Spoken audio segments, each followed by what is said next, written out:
Tôt un dimanche matin, un chasseur espagnol décolle en urgence au-dessus de la Roumanie et abat un drone qui vient d'entrer dans le ciel de l'OTAN par la frontière moldave. Au même moment, à plus de 1000 km de là, des entrepôts logistiques brûlent dans la région de Moscou, frappés par des drones ukrainiens. La guerre ne reste plus enfermée à l'intérieur des frontières de l'Ukraine. Elle déborde. Elle touche le flanc et de l'Alliance Atlantique, elle touche la Moldavie, elle touche le cœur logistique de la Russie. Disons-le en une phrase, parce que le titre qui circule sur cette histoire est trompeur. Non, l'OTAN n'a pas bombardé la Russie, c'est l'Ukraine qui a frappé Moscou avec ses propres drones, tandis que l'OTAN, de son côté, a abattu un drone au-dessus de la Roumanie. Voilà. Maintenant, entrons dans l'information parce qu'elle est dense et qu'elle raconte quelque chose d'important sur l'état réel de cette guerre.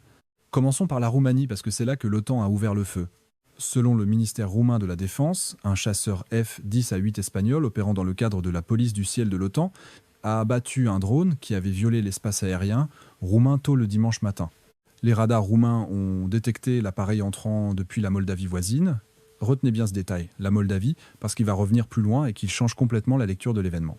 À une quinzaine de kilomètres au nord de la ville de Galați, le F-10 à 8 a établi le contact radar, a reçu l'autorisation d'engager et a abattu le drone aux alentours de 5 h du matin, heure locale. Les débris seraient tombés dans une zone inhabitée. Le ministère roumain a détaillé la chronologie. Dans la nuit du 15 au 6 août, à 4 h 44, heure locale, les systèmes de surveillance de la défense nationale ont détecté l'entrée d'une cible aérienne dans l'espace aérien national depuis la République de Moldavie. Un F-10 à 8 a été mis en alerte, a décollé et a abattu la cible après avoir établi le contact. Un point d'impact possible a été identifié dans la campagne roumaine. L'alerte aérienne pour le comté de Galați s'est terminée vers 5 h 20. Et le ministère a ajouté une phrase qui, en apparence, est routinière mais qui dit beaucoup. Il surveille en permanence la situation et informe en temps réel les structures alliées. Autrement dit, ce n'est pas un incident isolé qu'on classe et qu'on oublie. C'est un événement suivi, partagé avec l'ensemble de l'Alliance, parce qu'il s'inscrit dans une série. Et c'est là le point essentiel. La Roumanie précise qu'il s'agit du 4e drone qu'elle abat cette année. Le pays a connu des incursions répétées de drones russes depuis le début de la guerre en Ukraine, y compris 3 drones russes abattus par des F-6 roumains au mois de juillet. 4 drones cette année, 3 abattus rien qu'en juillet, ce ne sont pas des chiffres anodins. C'est une cadence, c'est une pression continue qui s'exerce sur la frontière orientale de l'OTAN, semaine après semaine. Il faut aussi rappeler ce qui s'est produit avant, parce que ces incidents s'accumulent et qu'ils montent en gravité. La Russie a déjà frappé un immeuble d'habitation en Roumanie avec un drone de type Shahed, un coup direct sur un bâtiment résidentiel. Il y a eu aussi un missile tombé en Pologne, un impact direct. À chaque fois, la même explication du côté de Moscou, c'était un accident, un drone brouillé, une interférence satellite, un problème météo, une erreur de navigation. Et ici, il faut rester honnête sur ce qu'on peut affirmer. L'intention exacte derrière chaque incursion ne peut pas être établie avec certitude à partir des seuls faits publics. Mais la répétition, elle est un fait. 4 drones cette année pour la seule Roumanie, des incursions en Pologne, des débris, un immeuble touché. Quand un événement se répète autant, l'hypothèse de l'accident systématique devient difficile à tenir. La lecture qui domine dans les milieux de la défense, et qu'il faut présenter comme une évaluation et non comme une certitude, c'est que la Russie teste l'OTAN. Elle teste les temps de réaction. Elle veut savoir combien de temps il faut à l'Alliance pour détecter une intrusion, pour faire décoller des chasseurs, pour obtenir l'autorisation de tir, pour engager une cible. Chaque drone abattu au-dessus de la Roumanie, c'est aussi, pour Moscou, une mesure combien de minutes entre la détection radar et le tir, quel système s'active, quels appareils décollent depuis quelle base. Une incursion, dans cette lecture, c'est pas seulement une provocation, c'est une collecte de renseignements sur la manière dont l'OTAN se défend. C'est cela, la guerre en zone grise, on reste juste en dessous du seuil qui déclencherait une réponse frontale, et pendant ce temps, on apprend.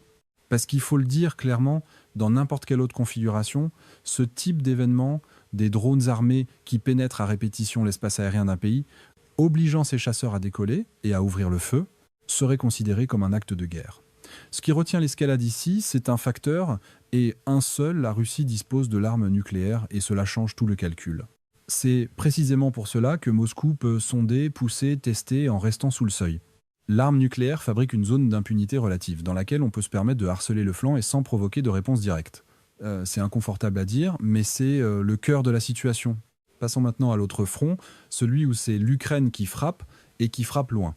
Pendant que le F-10 à 8 Espagnols abattait ce drone au-dessus de la Roumanie, Moscou, la capitale russe, était visée par une attaque de drones ukrainiens de grande ampleur. Et la cible n'était pas symbolique, elle était logistique. Les drones ukrainiens ont touché des entrepôts de la société Wildberries, l'un des plus grands acteurs du commerce en ligne russe dans la région de Moscou.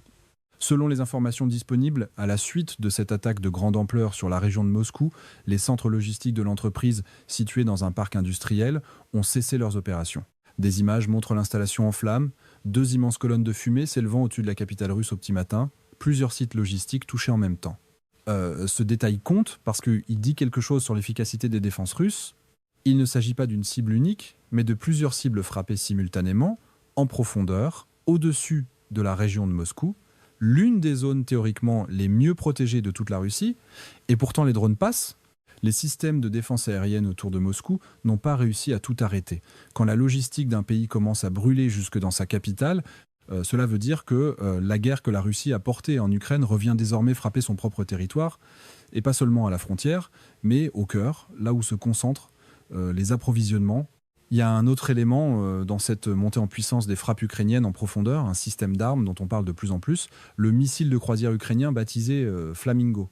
C'est un missile de croisière produit par l'Ukraine, conçu pour aller frapper des cibles très loin à l'intérieur de la Russie, avec une charge importante. Des images de son décollage ont circulé. Ce que cela raconte, c'est une évolution de fond. L'Ukraine ne se contente plus de tenir sa ligne de front, elle développe et déploie des moyens pour porter la guerre à distance, dans la profondeur du territoire russe, contre les infrastructures qui alimentent l'effort de guerre de Moscou. Entrepôts logistiques, nœuds d'approvisionnement, sites stratégiques. La logistique russe subit désormais chez elle les conséquences de la guerre que la Russie a déclenchée. Et puis il y a le troisième front, celui qui peut être le plus discret et le plus inquiétant, parce qu'il ne se joue pas dans le ciel, ni sur une ligne de tranchée, mais à l'intérieur d'un pays, la Moldavie. Souvenez-vous, le drone abattu au-dessus de la Roumanie était entré depuis la Moldavie. Ce n'est pas un hasard de géographie. La Moldavie est en train de devenir un terrain d'action pour la Russie, et une enquête vient d'en révéler l'ampleur. Selon une enquête du New York Times, la Russie mène une opération de déstabilisation de la Moldavie d'une ampleur considérable. Et cette opération serait liée au renseignement militaire russe, le GRU. Ce que décrit l'enquête, c'est un dispositif à plusieurs étages.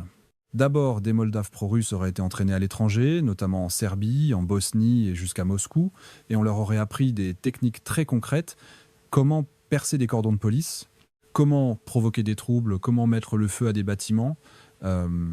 C'est pas de la propagande vague, c'est de la formation à l'agitation violente, pensée pour créer du désordre au moment voulu. Mais l'enquête décrit une opération qui va bien au-delà de la violence de rue. Des centaines de prêtres orthodoxes auraient été payés et recrutés pour influencer les électeurs et diffuser les récits du Kremlin. On mesure ce que cela signifie, on ne parle plus seulement de bagarres dans la rue, mais d'une captation de l'autorité morale et spirituelle d'un pays, retournée au service d'une puissance étrangère. Et par-dessus tout cela, des sommes énormes auraient été injectées dans des opérations d'achat de voix à l'échelle industrielle. Entraînement à la violence, recrutement de figures religieuses, achat massif de suffrages. C'est une tentative de prise de contrôle d'un pays de l'intérieur par le désordre, par l'influence et par l'argent, plutôt que par les chars. Et c'est là que les trois fronts se rejoignent et que l'image devient cohérente. Le drone qui a déclenché le décollage du chasseur espagnol est entré précisément depuis la Moldavie. Le même pays qui fait l'objet de cette opération de déstabilisation devient aussi un couloir par lequel des drones traversent vers l'espace aérien de l'OTAN. La pression sur la Moldavie n'est donc pas séparée de la pression sur le flanc et de l'Alliance. C'est le même mouvement, la même logique d'expansion du conflit au-delà des frontières de l'Ukraine.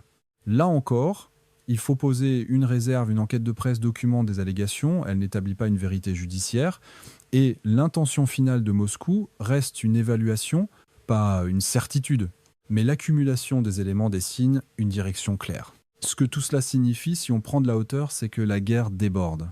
Elle déborde vers l'OTAN, avec ses incursions répétées de drones sur la Roumanie et sur la Pologne, avec des chasseurs alliés qui ouvrent le feu presque régulièrement désormais.